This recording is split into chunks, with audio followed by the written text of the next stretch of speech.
अस्सलाम वालेकुम students, I am your English teacher Mubashar Mughal. Students, आज हम पार्ट 1 की पोएम नंबर 3 जो है ना स्टार्ट करेंगे। Book 3 poem number 3 loveliest of trees the cherry now. तो स्टूडेंट्स, सबसे पहले हम राइटर पे बात करते हैं। अच्छा, loveliest of trees the cherry now का मतलब है दरख्तों में सबसे खूबसूरत दरख्त अब चेरी का, यानी कि अब दरख्तों में सबसे खूबसूरत दरख्त चेरी का। तो ये राइटर पे बात करते हैं। स्टूडेंट्स, राइटर हैं इसके A.E. Houseman, HOUSMAN, A.E. Houseman. तो इनका फुल जो है फुल नेम है इनका Alfred Edward houseman. Alfred Edward houseman, ये इनका फुल नेम है। इनकी डेट ऑफ बर्थ और डेट ऑफ डेथ मैं आपके सामने लिख देता हूँ। 1859 1936 डेट ऑफ डेथ और डेट ऑफ बर्थ मैंने आपके सामने लिख दी है। और ये ब्रिटिश राइटर हैं, ब्रिटिश राइटर हैं। और इन्होंने नेचर पे जो है ना काफ़ी लिखा है। इन्होंने 1896 में एक वॉल्यूम जो है ना पब्लिश किया जिसका नाम था अ श्रॉपशायर लैड। 1896 में वो जो वॉल्यूम इन्होंने पब्लिश किया था उसकी एक पोएम थी जिसका नेम था loveliest of trees the cherry now. तो बेसिकली ये जो पोएम है basically it is in the praise of cherry tree, praise of cherry tree. ये चेरी के दरख्त की बेसिकली तारीफ़ में जो है ना ये पोएम A.E. हाउसमैन ने लिखी है। तो सबसे पहले इसकी रीडिंग पे आते हैं। तो loveliest of trees the cherry now poem number 3 है। राइटर जैसे आपको बताया A.E. हाउसमैन। तो सबसे पहले फर्स्ट स्टैंजा इसका देखते हैं। Loveliest of trees the cherry now, दरख्तों में सबसे खूबसूरत दरख्त अब चेरी का।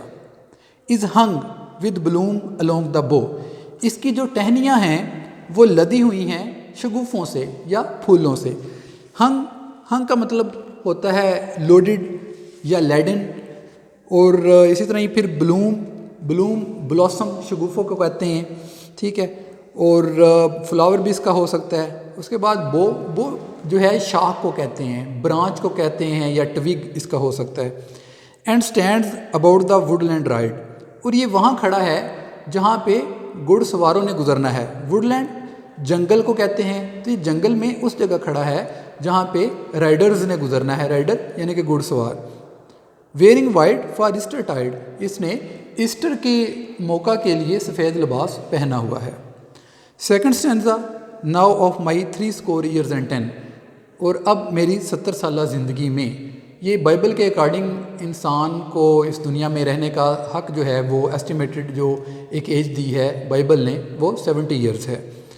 वो कह रहे हैं मेरी 70 साला ज़िंदगी में 20 विल नॉट कम अगेन, 20 जो हैं वो दोबारा नहीं आएंगे। यानी कि बिब्लिकल एस्टिमेशन जो है इंसान की एज की इस दुनिया में वो 70 साल है। वो कह रहे हैं उन 70 साल में से 20 दोबारा नहीं आएंगे, यानी कि राइटर इस वक्त जो है वो 20 बरस का है। And take from 70 springs a score, वो कह रहे हैं 70 सालों में से 20 साल निकाल दें। स्कोर 20 को कहते हैं, 20 को कहते हैं। वो कह रहे हैं 70 सालों में से 20 साल निकाल दें। इट ओनली लीव्स मी 50 मोर, तो मुझे मेरे पास जो है बाकी 50 साल जो हैं बचे हैं। तो लास्ट स्टैंजा है, and since to look at things in Bloom, और चीज़ों को जोबन पर देखने के लिए 50 स्प्रिंग्स आ लिटिल रूम, जो 50 साल का अरसा है वो थोड़ा है। About the woodland I will go, वो कह रहे जंगल की जानब मैं जाऊँगा। To see the cherry hung with snow, उस चेरी को देखने के लिए जो बर्फ़ से लदा हुआ है। बेसिकली यहाँ स्नो से मुराद बर्फ़ नहीं है, बेसिकली वो फूलों से लदा हुआ है। सफ़ेद कलर के उसके फूल हैं, उससे वो लदा हुआ है। वो कह रहे हैं मैं जंगल में जाऊँगा ये चेरी ट्री को देखने के लिए। तो इसमें स्टूडेंट्स मैं फिगर ऑफ स्पीच पे थोड़ी यहाँ पे मैं बात करना चाहता हूँ। फिगर ऑफ स्पीच यहाँ पे स्टूडेंट्स एक तो पर्सोनिफिकेशन यूज़ हुआ है। पर्सोनिफिकेशन आपको आप यूट्यूब पे जो ग्रामर वाली प्ले लिस्ट है वहाँ पे आप ग्रामर पे पर्सोनिफिकेशन आप देख सकते हैं वहाँ से। पर्सोनिफिकेशन यूज़ हुआ है wearing white for Easter tide, ये जो फर्स्ट स्टैंजे की लास्ट लाइन है, यानी कि चूँकि लिबास वगैरह तो जानदार पहनते हैं, इंसान पहनते हैं, तो चेरी ट्री को पर्सोनीफाई किया गया है wearing white for Easter tide. इसके बाद मेटाफर यूज़ हुआ है, यहाँ पे मेटाफर यूज़ हुआ है बेसिकली मेटाफर ऑफ स्नो जो है, metaphor of snow is stand for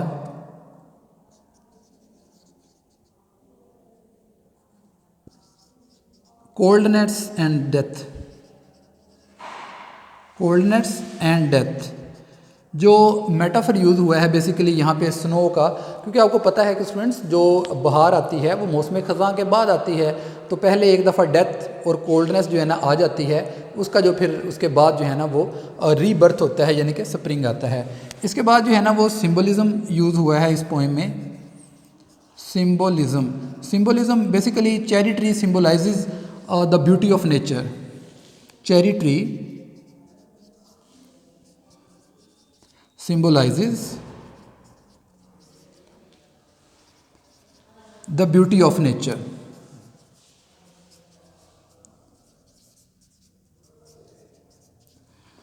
तो ये स्टूडेंट्स इसमें फिगर ऑफ स्पीच जो यूज़ हुए हैं, पर्सोनिफिकेशन जैसे मैंने बताया कि उसने सफ़ेद लिबास पहना हुआ है ईस्टर के मौका के लिए, ठीक है, पर्सोनिफिकेशन है। उसके बाद जो मेटाफर है उसने जो स्नो का वर्ड यूज़ किया है बेसिकली वो कोल्डनेस और डेथ के लिए यूज़ किया है, क्योंकि जब कोल्डनेस होती है, मुरझा जाती हैं चीज़ें विंटर में, तो फिर जो है ना स्प्रिंग आता है और फिर एक नई ज़िंदगी मिलती है। और बेसिकली जो चेरी ट्री ये तारीफ़ उसकी की गई है, बेसिकली राइटर नेचर की तारीफ़ करना चाहता है थ्रू चेरी ट्री। तो ये हो गए। उसके बाद स्टूडेंट्स यहाँ पे मैंने एक्सरसाइज पहले कर देखते हैं, फिर सिनोनिम पे आते हैं। Choose the correct answer, cherry is the loveliest in spring, Easter is the festival of Christians, A option.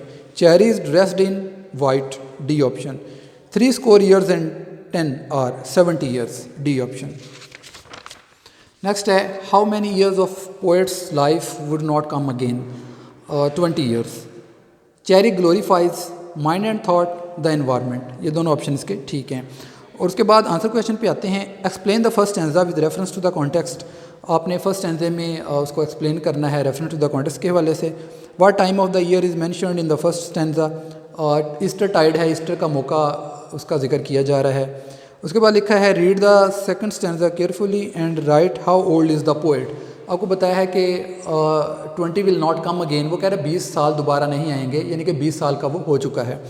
What is the poet trying to say in the last stanza of the poem, last स्टैंजे में वो ये कहना चाहता है कि उसके पास 50 साल जो है ना मज़ीद बचे हैं, तो चेरी की खूबसूरती देखने के लिए वो जंगल का रुख करेगा। तो स्टूडेंट्स इसके बाद ये सिनोनिम्स, इंपॉर्टेंट सिनोनिम्स आपके मैंने सामने लिखे हैं। हंग, लदाउना, लोडेड, इसका ऑप्शन है लोडेड या लेडन, ये इंपॉर्टेंट सिनोनिम्स हैं स्टूडेंट्स।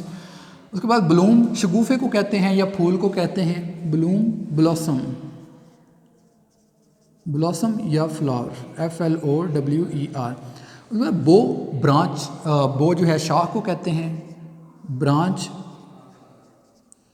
ब्रांच या ट्विग इसको हम कह सकते हैं। नेक्स्ट है स्कोर, स्कोर स्टूडेंट 20 को कहते हैं। Little room, little room short life span हम इसको कह सकते हैं, शॉर्ट पीरियड या शॉर्ट लाइफ। नेक्स्ट वो आते हैं वुडलैंड, वुडलैंड जंगल को कहते हैं, जंगल या फॉरेस्ट।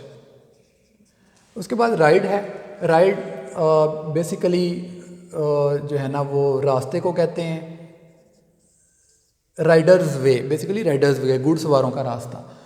टाइड, टाइम को या पीरियड को कहते हैं, टाइम, पीरियड, ओकेजन भी हम कह सकते हैं। स्प्रिंग्स, स्प्रिंग्स बहारों को कहते हैं, तो यहाँ पे ईयर्स जो है बेसिकली इसकी सेंस है ईयर्स, ईयर्स। ये इम्पोर्टेंट जो हैं वो इसके सिनोनिम हो गए। और इसमें एडिशनल क्वेश्चन भी स्टूडेंट्स इसमें आते हैं। एक एडिशनल क्वेश्चन इसमें आ सकता है कि what is personification, how has cherry been personified in this poem, कि चेरी को किस तरह परसोनीफाई किया गया है। हम कह सकते हैं wearing white for Easter tide, इस स्टैंजे में, इस लाइन में जो है ना उसको परसोनीफाई किया गया है। और इसके बाद एक क्वेश्चन एडिशनल में आता है कि why does the writer want to go to the jungle, के जो राइटर है वो जंगल में क्यों जाना चाहता है। और इसके अलावा ईस्टर टाइड के हवाले से भी क्वेश्चन पूछा जाता है कि ईस्टर टाइड है क्या, ठीक है। तो इसके अलावा मैं थोड़ा यहाँ ये भी शेयर कर दूँ कि ईस्टर है क्या, इसके हवाले से अगर कोई कन्फ्यूज़न हो तो आप उसको देख लीजिएगा। ईस्टर बेसिकली ईसाइयों का एक त्यौहार है, ईसाइयों को इसको सेलिब्रेट करते हैं। इसमें वो कहते हैं कि जब हज़रत ईसा अलैहिस्सलाम को जब सलीब पे लटकाया गया था, ठीक है, उनको फांसी पे चढ़ाया गया था, तो उसके 3 दिन बाद जो है ना वो दोबारा जो है ना वो ज़िंदा हो गए थे, अपनी जो है ना ज़िंदगी को लौट आए थे। तो उसकी सेलिब्रेशन के लिए जो है ना वो ईस्टर जो है मनाया जाता है। और ये इक्विनॉक्स के बाद, इक्विनॉक्स स्टूडेंट्स, इक्विनॉक्स बेसिकली वो दिन और रात हैं जो बराबर हो जाते हैं। ये साल में 2 दफ़ा आता है इक्विनॉक्स, जब दिन का ड्यूरेशन और रात का ड्यूरेशन बराबर हो जाता है उसको इक्विनॉक्स कहते हैं। तो ये स्टूडेंट साल में 2 मरतबा आता है, एक ये जो है मार्च और अप्रैल में आता है, दूसरा ये अगस्त या सितंबर में आता है, ठीक है। तो जो स्प्रिंग का जो इक्विनॉक्स है उसके बाद जो फुल मून होता है, फुल मून यानी कि पूरा चांद, ठीक है, उसके बाद जो फर्स्ट संडे आता है उसको ये सेलिब्रेट किया जाता है। इक्विनॉक्स के बाद फुल मून और फुल मून के बाद जो फर्स्ट संडे है उसको जो है ना वो ईस्टर सेलिब्रेट किया जाता है। तो ये हज़रत ईसा अलैहिस्सलाम के दोबारा जी उठने में, जिसको इंग्लिश में रिसरेक्शन का वर्ड बोला जाता है, उसके लिए सेलिब्रेट किया जाता है। तो उम्मीद करता हूँ इंशाल्लाह ताला कि आपने इसको जो है ना अच्छे तरीके से अंडरस्टैंड किया होगा। इंशाल्लाह नेक्स्ट जो है हम पोएम नंबर 4 के साथ हाज़िर होंगे। अपना ख्याल रखिएगा। अल्लाह हाफिज़।